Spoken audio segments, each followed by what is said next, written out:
All is quiet on a Friday afternoon, cradled by a lawn chair as the blown leaves sing a lullaby. Soon the kids will be home from school, and his wife will return from her mother's just before dinner time. Then through a long locked doorway, he can just make out the fuzzy black and orange of an old friend. He was standing in a cardboard box with the words "Time Machine" scribbled on the top. He lifted his goggles and said, "Boy, look what happened to you."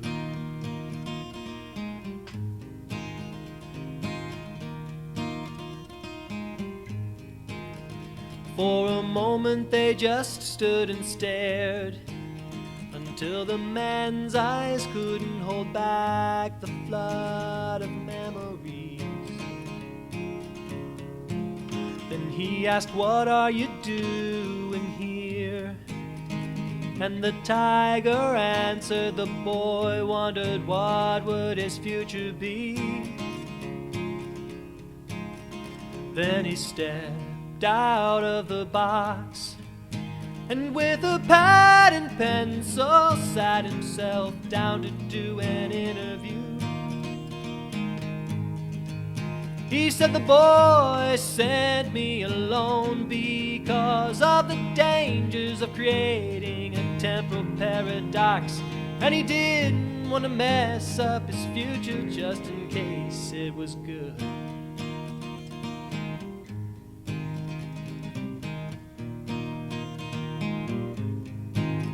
So the man talked about his life, about the job, the wife, and the kids, and the house, and everything.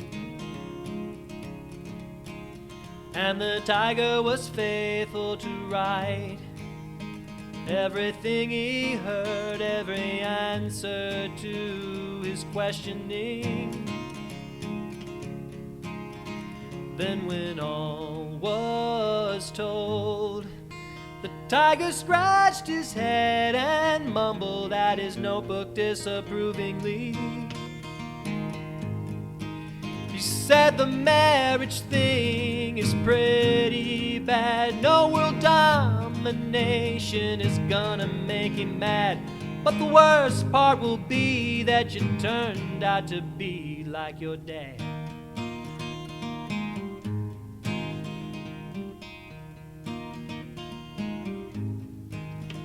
Then the tiger looked around, and with a grin he asked, "So how are things going for me these days? I'll bet I have an office downtown, and a yard to mow, a wife to love, and cubs to raise." Then the man closed his eyes as he strained just to remember the last place that he had seen him. He said, "Well, I can't really tell because of the dangers of creating a temporal paradox. But just take my word, I'm sure you would be very pleased."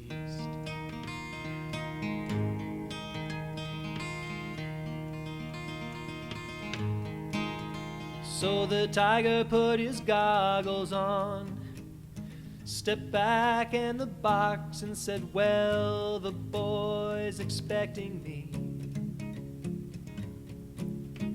In an instant he was gone, and the man was left alone, thinking about the way things used to be.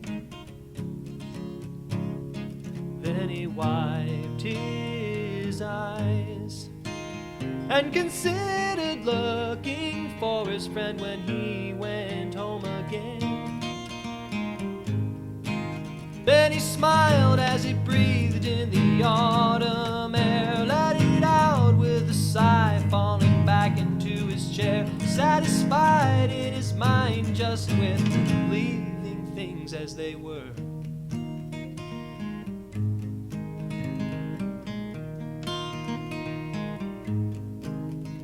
All is quiet on a Friday afternoon, cradled by a lawn chair as the blown leaves sing a lullaby.